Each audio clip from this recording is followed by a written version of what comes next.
శ్రీమాత్రే నమ. జయ గురు దత్తాత్రేయ నమ. ఈ వీడియోలో మనం మీనరాశి వారికి శనిగ్రహం ప్రభావం ఏ విధంగా ఉంటుంది, శని యొక్క అనుగ్రహం పొందాలంటే జాతకుడు ఏ విధమైన జాగ్రత్తలు తీసుకోవాలి, ఏ దైవాన్ని ఆరాధించాలి అన్న విషయాన్ని మనం పరిశీలించే ప్రయత్నం చేద్దాం. మీనరాశి ఒక ఆధ్యాత్మిక రాశి. చాలా నియమంగా సాంప్రదాయాలు పాటిస్తూ పెద్దల్ని గౌరవిస్తూ ఒక చిన్న తప్పు చేయాలన్నా చట్టానికి వ్యతిరేకంగా నడాలన్నా చాలా భయపడుతుంటారు. ఈ రాశి జాతకులు చాలా అభద్రతా భావాన్ని కలిగి ఉంటారు. తప్పు చేయడం అంటే ప్రాణం పోయినంతగా బాధపడుతుంటారు. ఎదటివాడు బాధపడతాడేమో అని చాలా విషయాలు వీళ్ళు వాయిదా వేసుకుంటుంటారు. దాన్ని వదులుకోవడం కూడా జరుగుతుంటుంది. సో అలాగే ఇతరుల యొక్క కష్టాలని వాళ్ళ కష్టాలుగా భావించి అవసరమైతే ప్రభుత్వంతో కూడా పోరాడుతూ ఉంటారు. సొంత ధనాన్ని ఖర్చు పెట్టి దైవం అన్నా, దేవాలయాలన్నా, ధర్మ కార్యక్రమాలన్నా, ఆధ్యాత్మిక కార్యక్రమాలన్నా 100% ఈ జాతకులకి చాలా ఇష్టం, అభిమానం కూడా. వీళ్ళు ఎక్కువగా మాతృమూర్తిని అంటే తల్లిగారి యొక్క అనుగ్రహం, తల్లిగారి యొక్క వీళ్ళు ఎక్కువగా తల్లిగారి యొక్క అడుగుజాడలో వారి యొక్క పెంపకంలో నడుస్తూ ఉంటారు. అంటే ఎక్కువగా వీళ్ళు తల్లిగారిని గౌరవించడం, వారి యొక్క ఆదేశాలు పాటించడం, ఎవరైనా ఏ పని చేయాలన్నా కూడా తల్లిగారి యొక్క అనుమతితో ముందుకు వెళ్ళడం జరుగుతుంటుంది. సో ఇదే కారణం వల్లనేమో చాలామందికి ముఖ్యంగా ఈ అబ్బాయిలకి వివాహం అయిన తర్వాత భార్యతో విభేదాలు రావడానికి కూడా ఈ తల్లిగారి యొక్క పెత్తనం అనొచ్చు, లేదంటే వారి యొక్క పర్యవేక్షణ అనొచ్చు, వారి యొక్క డైరెక్షన్ అనొచ్చు, కొద్దిగా వాళ్ళకి నచ్చకపోవడం వల్ల ఈ విధంగా జరుగుతుంటుంది. కానీ మరి కొంతమందికి కొన్ని నచ్చకపోవచ్చు. సో దానికి మనం ఏం చేయలేం. కానీ ఈ విధంగా వీళ్ళకి కొంత ఇబ్బంది జీవితంలో ఎదుర్కోవడం జరుగుతుంటుంది. సో ఇది కూడా ఒక విధంగా శని యొక్క ప్రభావమే అనుకోవచ్చు. సో ఇది ఈ విధంగా ఉంటే మరి ఈ రాశి వారికి ప్రస్తుతం 12వ స్థానంలో శని, అంటే ఒక సంవత్సరం బట్టి ఏలినాటి శని స్టార్ట్ అయింది. అంటే శని ఒక రాశి నుంచి ఒక రాశికి మారడానికి 2.5 సంవత్సరాలు తీసుకుంటే మొత్తం 12 రాశులు మారడానికి మీకు 30 సంవత్సరాలు టైం పడుతుంది. ఈ 30 సంవత్సరాల్లో కేవలం 3 స్థానాల్లో మాత్రమే 3, 6, 11 అంటే 7.5 సంవత్సరాలు ఫేవర్గా ఉంటాడు. మిగతా 22.5 సంవత్సరాలు ఇబ్బంది పెడుతుంటాడు. అందులో ఈ ఏలినాటి శనిలో 7.5 సంవత్సరాలు మహా ఇబ్బంది పెడుతుంటాడు. జీవితాన్ని ఒక షేక్ చేసి పారేస్తాడు అనమాట. అంటే మళ్ళా పాత జీవితం నుంచి సంపూర్ణంగా బయటపడి కొత్త జీవితం మళ్ళీ కొత్తగా లైఫ్ ప్రారంభించినట్టే నడుస్తూ ఉంటుంది అనమాట. ఆ విధంగా చేస్తూ ఉంటాడు. వాళ్ళు చేసుకున్న పనులు బట్టి దాన్ని బట్టి ఉంటుంది, అది వేరే సంగతి. కానీ మొత్తం మీద ప్రస్తుతం మరి ఈ చిన్న వయసులో ఉన్న వాళ్ళకైతే ఇది ఫస్ట్ టైం అవుతుంది అన్నమాట. అంటే ఇంచుమించుగా 25, 30, 27.5 సంవత్సరాల లోపు ఉన్న వాళ్ళకి ఒకవేళ మొదటిసారి ఈ ఏలినాటి శని వచ్చినట్టయితే వాళ్ళకి విద్యా సంబంధించిన విషయాల మీద ఎక్కువ ప్రభావాన్ని చూపిస్తుంది.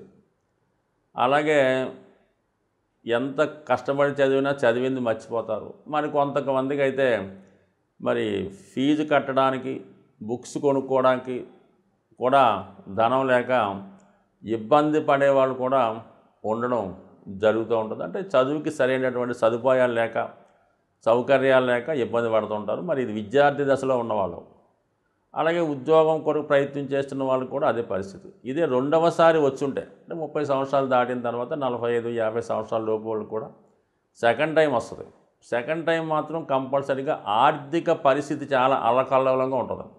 అప్పులు చేయడం, ఏదో పెళ్ళిళ్ళో ఇల్లో మొత్తం మీద చేసుకుంటూ ఖచ్చితంగా మాత్రం డెఫిసిట్లో ఉండడం జరుగుతుంది.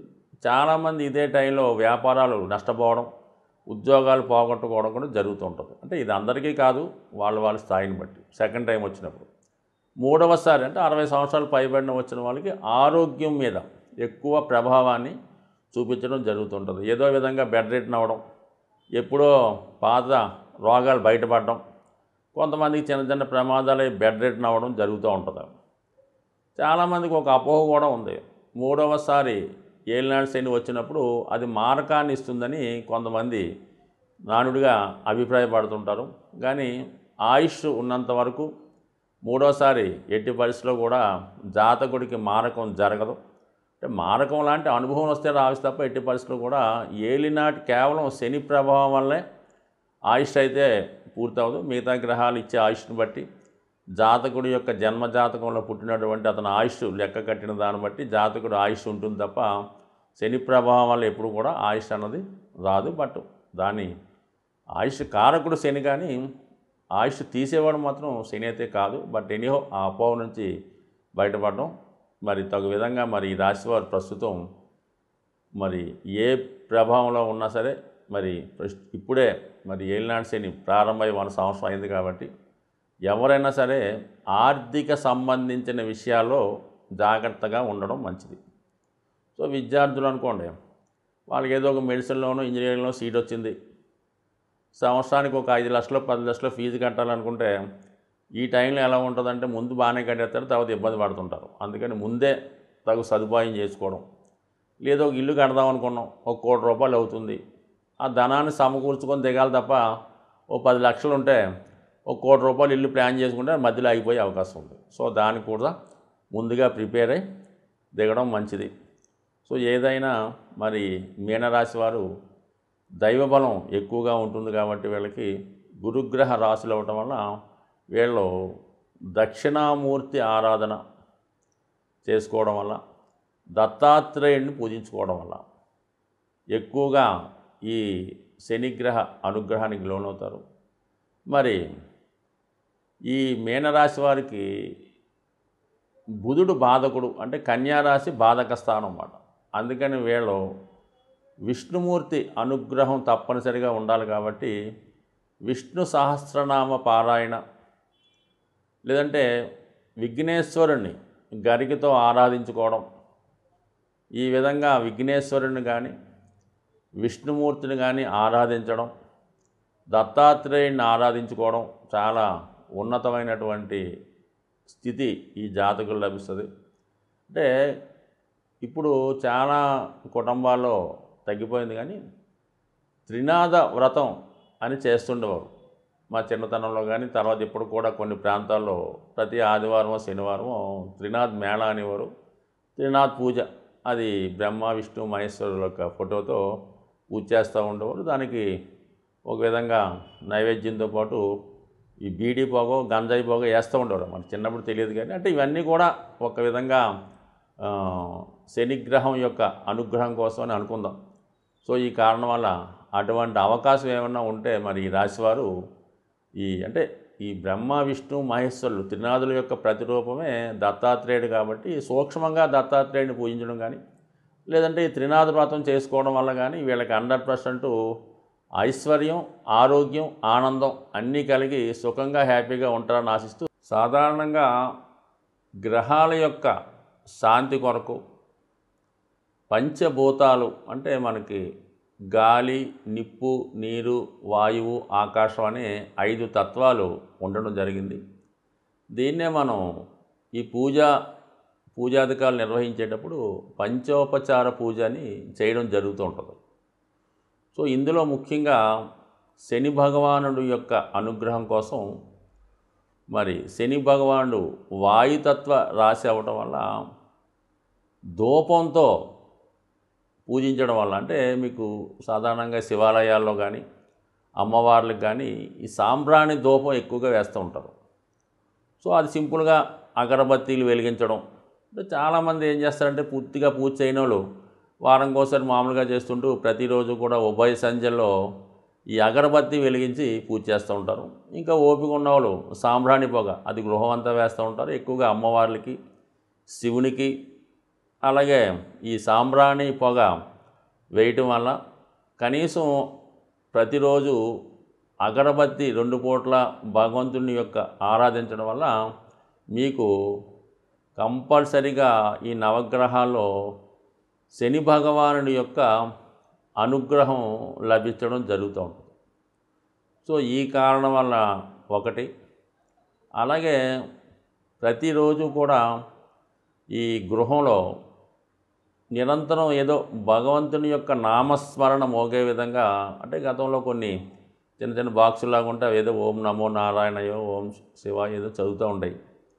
సో అటువంటి కూడా గృహంలో ఉండడం వల్ల ఏంటంటే పాజిటివ్ ఎనర్జీ ఆ గృహంలో ఉండడం జరుగుతూ ఉంటుంది. కాబట్టి సాధ్యమైనంత వరకు శని భగవానుడి యొక్క అనుగ్రహం కావాలంటే ఆ గృహం చాలా పరిశుభ్రంగా ఉండాలి. అలాగే ఇరిగిపోయిన వస్తువులు, పనికిమాలిన వస్తువులు, అక్కర్లేని వస్తువులు ఇంట్లో ఉంచడం. అలాగే కొంతమందికి ఏంటంటే ఓ 10 జతల చెప్పులు ఉంటాయి. ఏదో కొత్తవి కొంటుంటారు, పాతవి ఏం చేసుకుంటారో. ఈ చెప్పుల జతలు ఎక్కువ అవడం వల్ల ఈ కొంతకాలంకి ఆ నెగిటివ్ ఎనర్జీ వాటి మీద వచ్చే అవకాశం ఉంటుంది. కాబట్టి సాధ్యమైనంత వరకు ఈ చెప్పులన్నీ నిల్వ ఉంచకుండా ఎప్పటికప్పుడు దాన్ని అవసరం తీరిన తర్వాత బయటపడేయడం, ఏదో 1-2 చెప్పులు పెట్టుకోవడం అన్నది ఒక కొత్తమైన పద్ధతి. అలాగే ఇంట్లో వాడే చీపురు గట్ట దాన్ని కూడా మరి ఒక చోట కొంతమంది నిలువుగా పెడుతుంటారు అనమాట. అంటే కుచ్చు పైకి వచ్చేలా పెడుతుంటారు అనమాట. జ్యేష్ఠాదేవి చేతిలో ఆయుధంలాగా. ఎట్టి పరిస్థితుల్లో కూడా కుచ్చు అరిగిపోతే ఇంకోటి కొనుక్కుంటా ఏం పోయింది. అందువల్ల ఎప్పుడు కూడా అది నిలువుగా కరెక్ట్గా పెట్టాలి తప్ప కుచ్చు పైకి వచ్చే విధంగా మాత్రం ఎట్టి పరిస్థితుల్లో కూడా పెట్టలేదు. ఇవన్నీ కూడా అలక్ష్మికి కారణాలు అన్నమాట. సో అలాగే ఏంటంటే ఈ భోజనం చేయడానికి కూడా ఒక పర్టికులర్ టైం పాటించాలి. ఏ టైంలో పడితే ఆ టైంలో తినడం, ఎక్కడ పడితే అక్కడ తినడం, ఈ టీవీలు చూస్తూ ఈ మంచాల మీద కుర్చీల్లో సేడబడి ఈ విధంగా భోజనం చేయడం, ఏదో ప్లేట్లో భోజన పదార్థాలు ఉడించుకొని తినడం, ఇవన్నీ కూడా ఐశ్వర్యప్రదం కాదు. ఇవన్నీ కూడా శనిని ఆహ్వానించే ఇండికేషన్స్ అన్నమాట. ఈ అనాచార పనులన్నీ కూడా శనిని ఆహ్వానిస్తుంటాయి. అలాగే శుభ్రమైనగా ఉండడం, శుభ్రంగా భోజనం చేయడం, అలాగే ఆహార పదార్థాలు కూడా జాగ్రత్తగా వినియోగించడం, ఇవన్నీ కూడా లక్ష్మీదేవి అనుగ్రహానికి పాత్రలు అవుతూ ఉంటాయి. కాబట్టి సో ఏదైనా శని భగవానుడి యొక్క అనుగ్రహం కావాలనుకున్న వాళ్ళు ప్రతి పని కూడా పద్ధతి ప్రకారం నియమానుసారం చేసుకోవడం వల్ల వాళ్ళు కంపల్సరీగా శని భగవానుడు టాప్ రేంజ్లోకి తీసుకెళ్లే అవకాశం ఉంటుంది. స్వస్తి.